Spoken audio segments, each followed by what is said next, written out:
നമസ്കാരം. മരാളികയുടെ മലയാള അധ്യായത്തിലേക്ക് സ്വാഗതം. മലയാള അക്ഷരങ്ങൾ എങ്ങനെ എഴുതാം എന്ന വിഷയത്തിലെ മൂന്നാമത്തെ വീഡിയോ ആണ് ഇത്. ഇതുവരെ ഠ, റ, ന, ത, ധ, ഗ, ട, സ, ഡ, വ, പ, ഹ, ഫ, ഥ, ല, ച, ഷ, ക, ദ, ഭ, ര. ഈ അക്ഷരങ്ങൾ എല്ലാം തന്നെ എങ്ങനെ എഴുതാം എന്ന് മനസ്സിലാക്കി. ഈ അധ്യായത്തിൽ നമുക്ക് കുറച്ച് അക്ഷരങ്ങൾ കൂടി എഴുതാൻ പഠിക്കാം. ആദ്യമായി എ എന്ന സ്വരാക്ഷരത്തിന്റെ ചിഹ്നം പഠിക്കാം. ഈ അക്ഷരം ര. ര എങ്ങനെ എഴുതാമെന്ന് കഴിഞ്ഞ വീഡിയോയിൽ വിവരിച്ചിട്ടുണ്ട്. എല്ലാവരും ഓർക്കുന്നുണ്ടാകും എന്ന് വിശ്വസിക്കുന്നു. ര എന്ന അക്ഷരത്തിന്റെ അവസാനം ഒരു ചെറിയ വട്ടം ഉണ്ട്.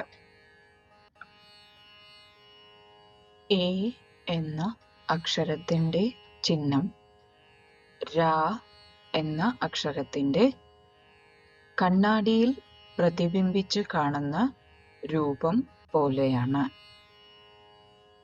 ചിത്രത്തിൽ കാണുന്നത് ശ്രദ്ധിക്കൂ. ഈ അടയാളം 2 തവണ എഴുതുകയാണെങ്കിൽ അത് ഐ എന്ന സ്വരാക്ഷരത്തിന്റെ ചിഹ്നമാണ്. ഉദാഹരണങ്ങൾ ശ്രദ്ധിക്കൂ. നെല്ല്, തെങ്ങ്, മെല്ലെ, വെള്ളം. ഈ വാക്കുകളിലെല്ലാം ഓരോ അക്ഷരത്തിനും കൂടെ എ എന്ന ശബ്ദം വരുന്ന അക്ഷരത്തിനു കൂടെ ചിഹ്നം ഒരു തവണ മാത്രം എഴുതിയിരിക്കുന്നത് ശ്രദ്ധിക്കുക. കൈ, പൈസ, ധൈര്യം, സൈന്യം. ഈ വാക്കുകളിലെല്ലാം ചിഹ്നം 2 തവണ എഴുതിയിരിക്കുന്നു. വ്യത്യാസം ശ്രദ്ധിക്കുക. ഇനി വരുന്ന അക്ഷരങ്ങളിൽ ര അല്ലെങ്കിൽ എ എന്ന സ്വരാക്ഷരത്തിന്റെ ചിഹ്നം കാണാവുന്നതാണ്. എഴുതാനുള്ള രീതി ശ്രദ്ധിക്കൂ. അക്ഷരം ശ.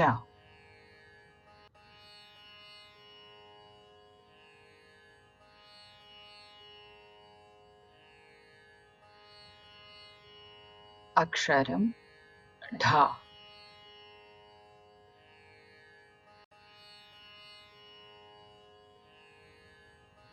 അടുത്ത അക്ഷരം ച.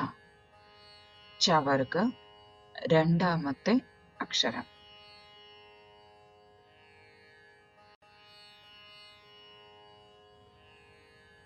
അക്ഷരം ഖ. കവർഗ രണ്ടാമത്തെ അക്ഷരം.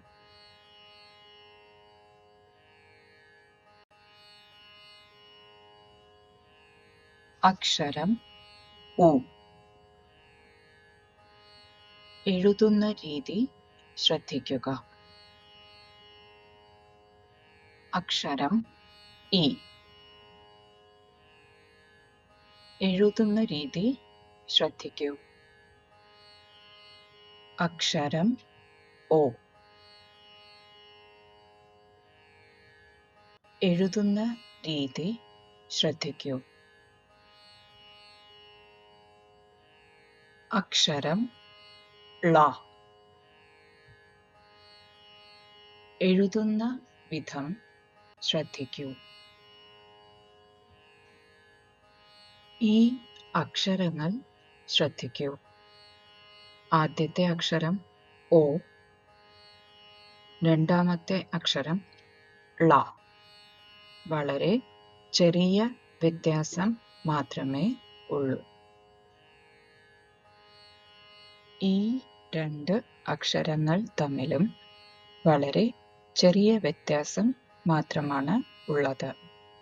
ആദ്യത്തെ അക്ഷരം ഉ, രണ്ടാമത്തെ അക്ഷരം ള. ഈ, ഉ. ഈ രണ്ട് അക്ഷരങ്ങൾ തമ്മിലും വളരെ ചെറിയ വ്യത്യാസം മാത്രമാണ് ഉള്ളത്.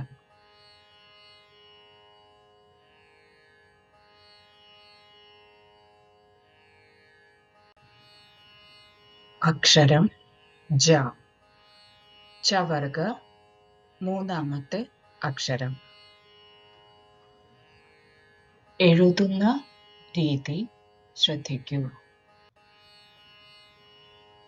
ഈ രണ്ട് അക്ഷരങ്ങൾ തമ്മിലും വളരെ ചെറിയ വ്യത്യാസം മാത്രമാണ് ഉള്ളത്. ആദ്യത്തെ അക്ഷരം ഇ, രണ്ടാമത്തെ അക്ഷരം ജ.